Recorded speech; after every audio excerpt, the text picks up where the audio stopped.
Okay, welcome back to the afternoon session. Can I invite you to join us here in the room again? I know 1 hour for lunch is not a lot. Thank you for coming back to your seats. Welcome back. Welcome back to the afternoon session. For those of you who've just joined, and as well online, welcome back. We look forward, first of all, to everybody taking seats.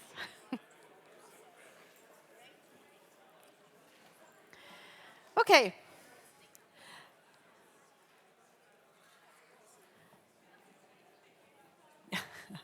Okay, welcome. Welcome for the afternoon session. I'm really looking forward for the second half of the day, another lineup of great speakers who will cover the future of technology, climate change, and democracy. We will now start welcoming online from New York, a person who is well known to many in Brussels. It's Anu Bradford. Is it coming? Hello, Anu. Anu is Henry L. Moses Professor of Law and International Organization at the Columbia Law School. And her most recent book is called Digital Empires, The Global Battle to Regulate Technology. And I'm sure it will feature in the coming discussion. I would like to welcome as well on stage Pavel Sriboda, founder of Neurocentury and senior visiting fellow of European Policy Center, who will moderate this session. So please join me on the stage. Thank you.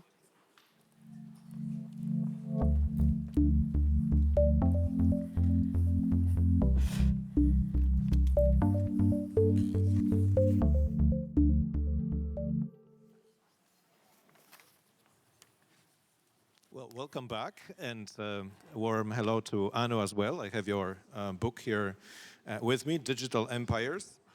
This session is on technology and how Europe should punch above its weight, hopefully, in this race. Technology is the 21st century main arena of global competition.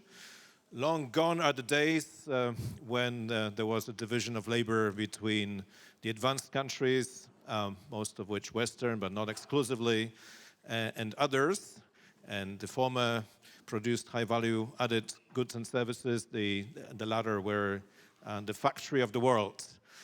This is now gone, and technology is the territory where the global race is now being exercised.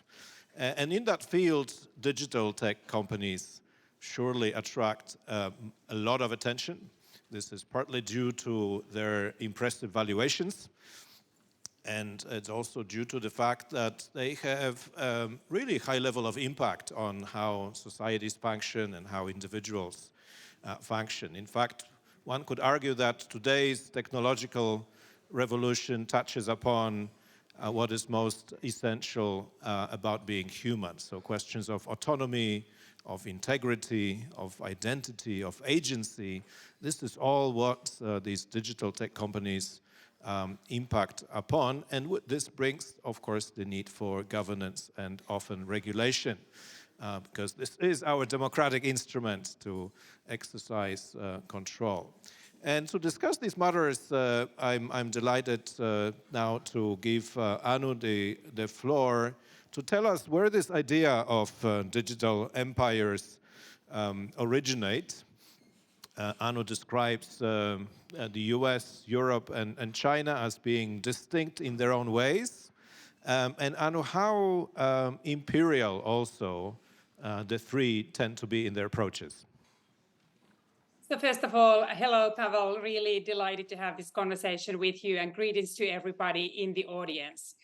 So the idea behind digital empires is that there's increasingly now a global consensus that technology needs to be regulated. But there is no consensus on what that regulation ought to look like. So in the book, I argue that there are three primary ways to think about digital governance.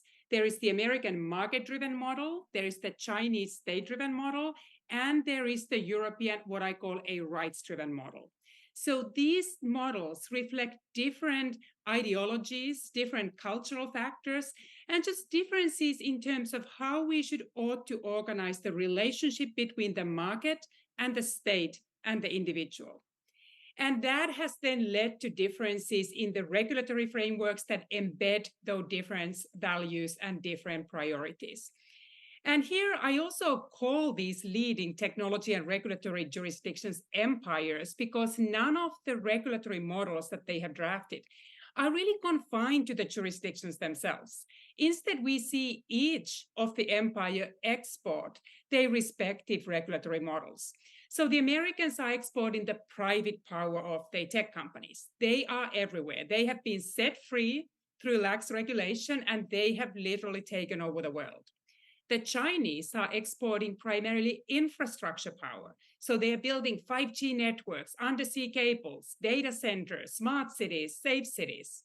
And the Europeans are exporting the superpower they have, which is regulation. And this ties to my earlier work on the Brussels effect. So Europe often takes the lead in drafting regulations for digital technologies. And those regulations then, through the globalization of multilateral companies, of those regulations and those practices spread across the global marketplace. So now we see these different regulatory models coexist and sometimes collide in the international marketplace, when you see many markets where you have American technologies, Chinese infrastructure, and European regulations coexist at the same time. Super, thank you so much, Anu. And I want to bring the discussion now to where we are today, because there has been a frenzy of activity and discussion around governance of AI, rules for AI. The EU was, one could say, an early mover in this space, but we just had the White House executive order, which aims to compel companies whose activities impact on US national security to show how they are ensuring the safety of their tools. New bodies are being proposed, including the AI Safety Institute. So taking all that into consideration, do we see a convergence of approaches to AI governance, or does it hide more than it conceals? So we are indeed seeing a certain level of convergence. I think there are two trends going on in technology policy that are now increasingly global. So first, we see a shift away from the market towards state. So even Americans are no longer trusting the tech companies with the self-regulation. So we see Americans starting to question these techno-libertarian, techno-optimist foundations of the market-driven model, and increasingly move towards the European rights-driven model. So I think the executive order very much reflects this shift, where the Americans are also now asserting the government into the marketplace and basically proposing very similar governance mechanisms that are embedded, and similar values that are embedded in the European AI. So here we see, especially in the democratic world now, a shift towards a European type of regulatory model at the expense of the American market-driven model. So, Pavel, we do see another shift as well, is that the AI governance takes place against the backdrop of escalating tech war. So we also see a shift from regulation that is truly governed by values and economic interests towards a more national security framed regulatory approach. So we worry about economic security and more about strategic implications of any regulation and any technology. So we are also, alongside this shift towards rights-driven model, seeing AI governance embed these visions of a more strategic, even techno-nationalist approaches, where we also are seeing each empire pursuing greater technological sovereignty. So those are the two kinds of convergence, I think, that is now framing the global conversations.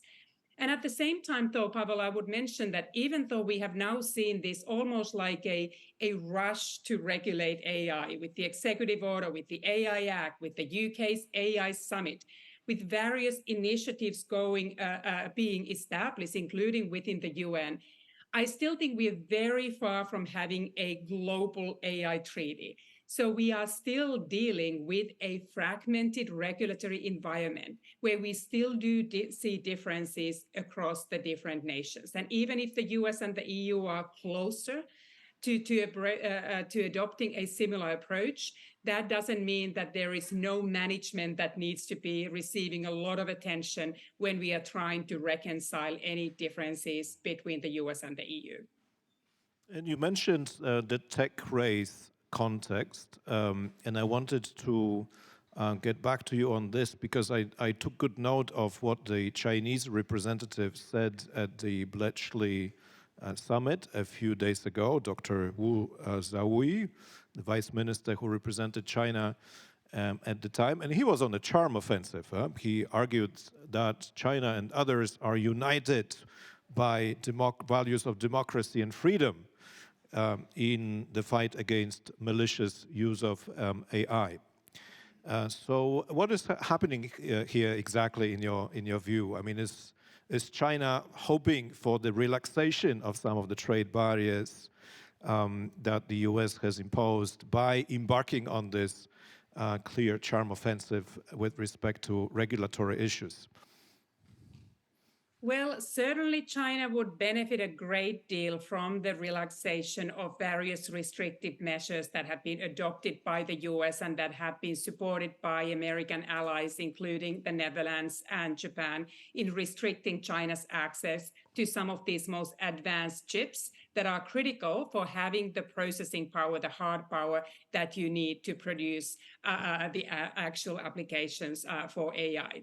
So at the same time, I think it would be a little bit too optimistic to think that this Chinese statement should now be seen as a sort of genuine attempt to reconcile these differences. There are many differences that continue to exist when it comes to the way China deploys AI and how the Americans and the Europeans remain very concerned about some more authoritarian uses of AI towards mass surveillance, whether the Chinese citizens at home, but also exportation of those surveillance technologies across the global marketplace.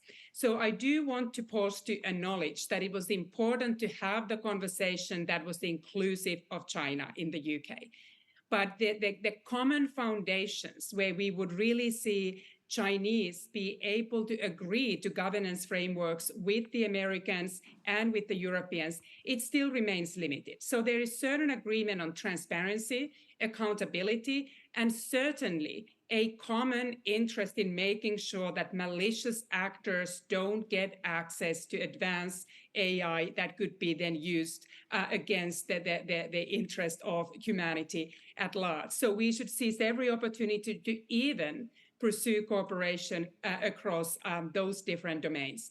But at the same time, when China was mentioning how there are these shared commitments, even value commitments underlying AI governance, we also see China pursue its own global initiatives on AI governance, where they highlight the differences, what a Chinese-led international collaboration looks like and how that is an alternative to a more hegemonic deployment of AI and the design of AI governance where the United States is involved. So I am afraid that I can't make too much of those statements in terms of predicting a greater truce or peace or really a substantively meaningful binding collaboration among the largest players. Great, thank you so much. I will invite members of the audience to ask their questions in a second, but let me pose another one more on the economic dimension of AI, which we will discuss in the panel in a few minutes. Because what we are seeing in Europe is also quite a lot of dynamic with respect to new generative AI startup activity in France and Germany especially. The French startup Mistral in June raised 300 or 400 million euro on the spur of the moment, almost within a matter of days.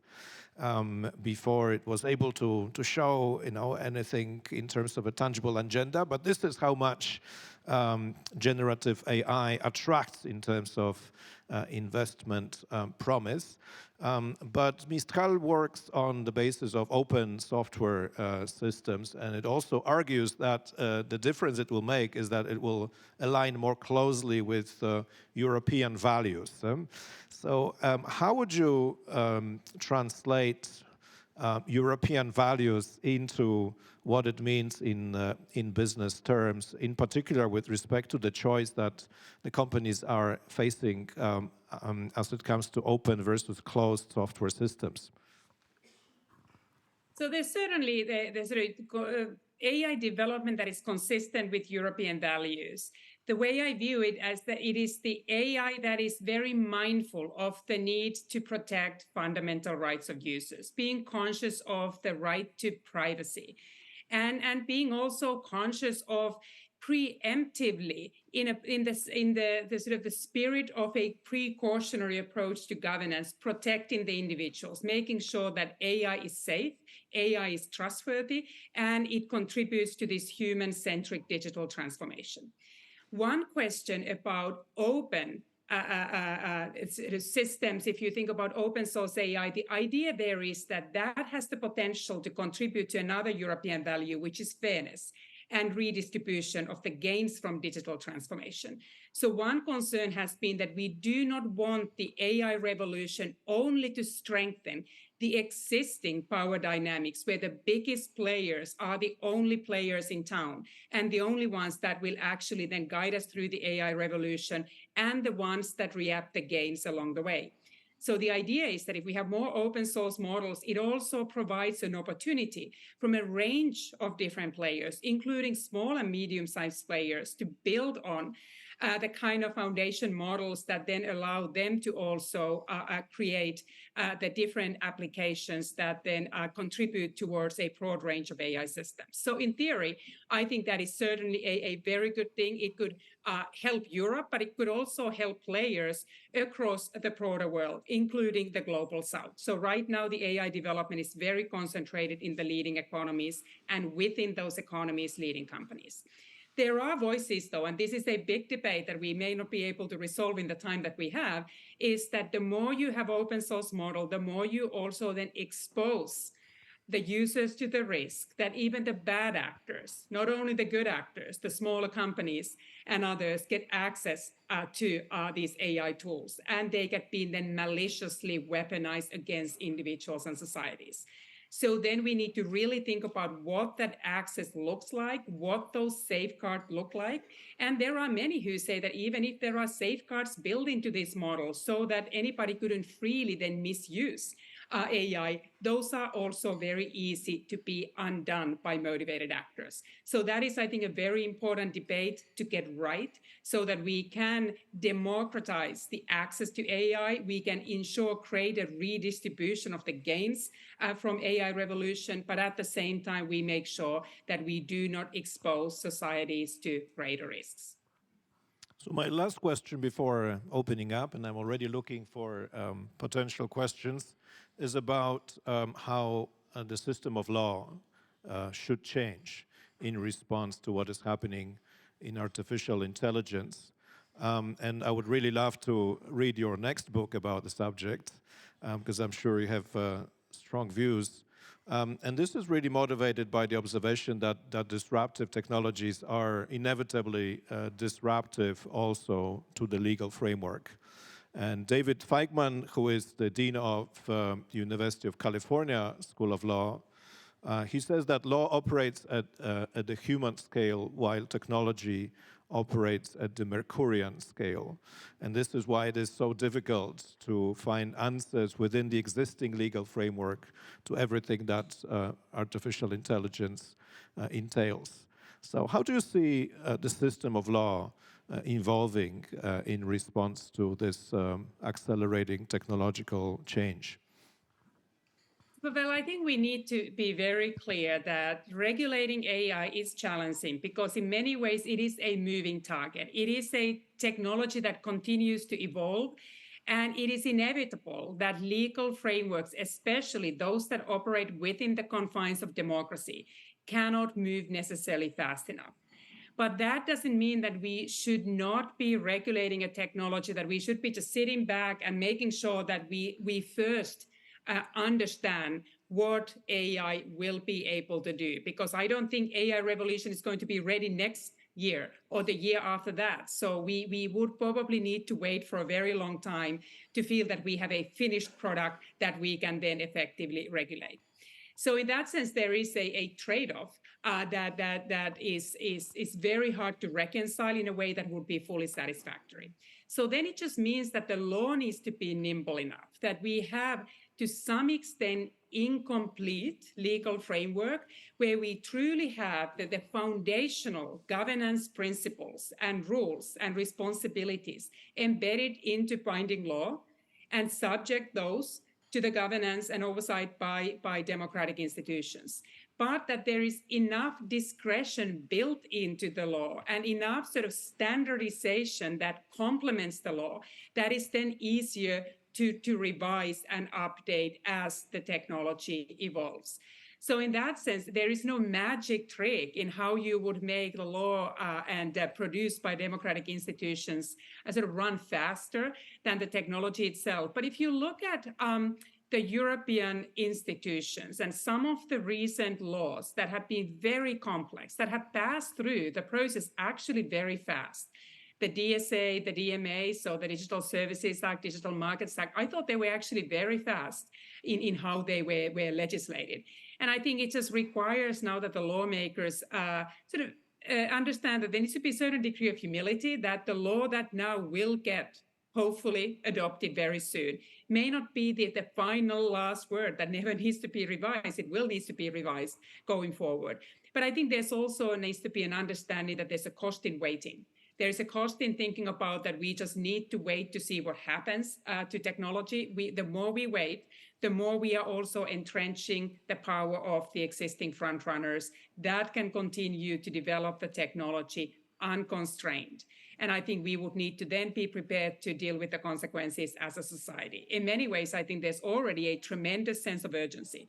We talk about a large number of critical democratic elections taking place across the world next year, including in the European Parliament, American presidential elections, elections in the UK, India, Mexico, Indonesia.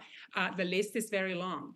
And we have problems such as AI amplified disinformation that has the potential to fundamentally sort of undo the foundations of these democratic institutions and compromise electoral integrity. So in that sense, yes, the law is already, I think there's this great urgency in getting the law in place, but also we need to make sure that that law is as sort of agile and we are able to then take another look and when we need to revise some parts of that law.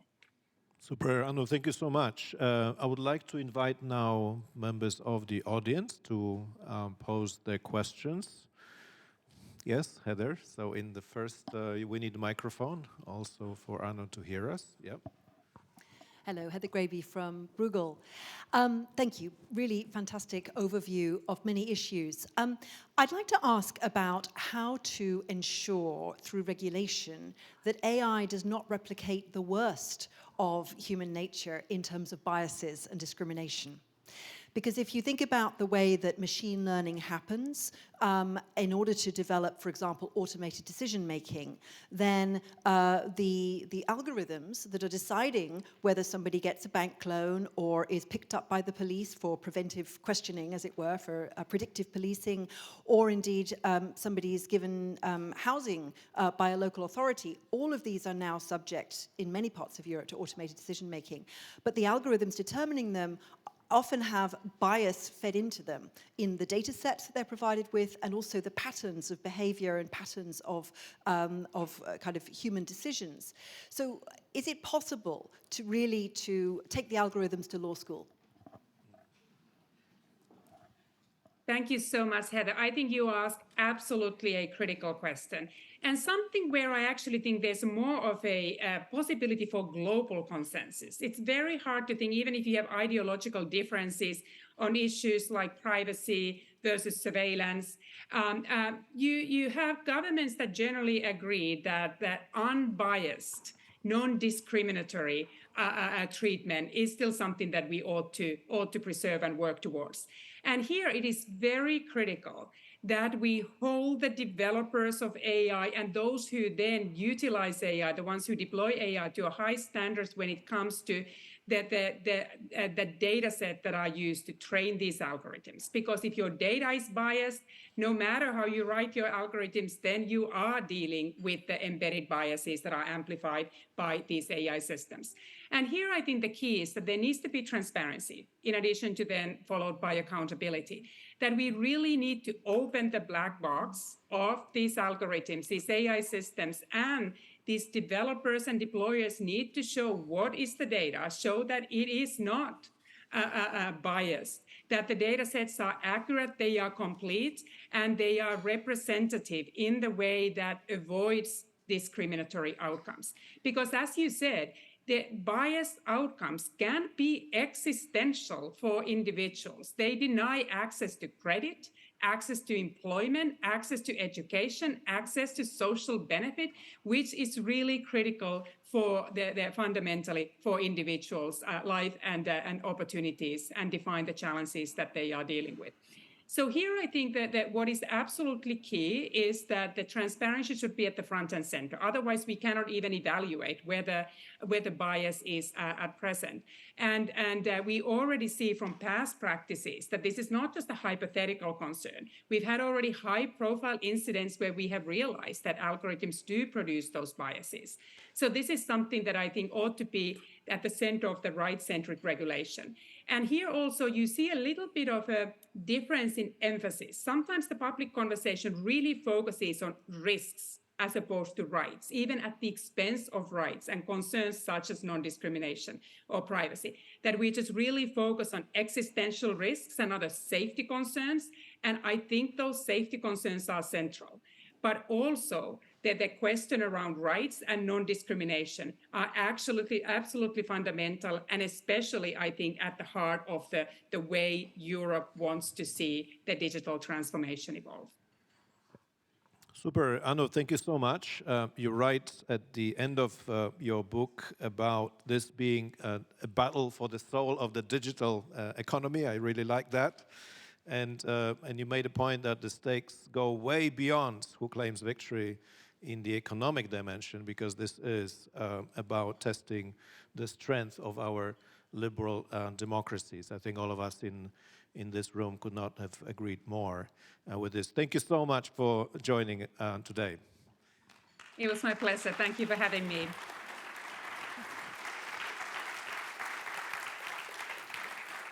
Thank you, Anu, for joining us from New York. Greetings back to New York. And thank you, Pavel, for the moderation. And that was actually a really great curtain raiser for the next session, which is the Global Tech Race, Can Europe Step Up? And we have three panelists, and you will stay here with us, Pavel, for the moderation. We have online Ajit Juakar, who is visiting fellow for artificial intelligence at the University of Oxford. And we have Gemma Golden-Clavel, CEO and founder of Ethicas Tech. I don't know if I think they are both online. And I can please welcome on stage Natalia Moll, who is the Director General of the European Federation of Pharmaceutical Industries and Associations. Thank you for joining.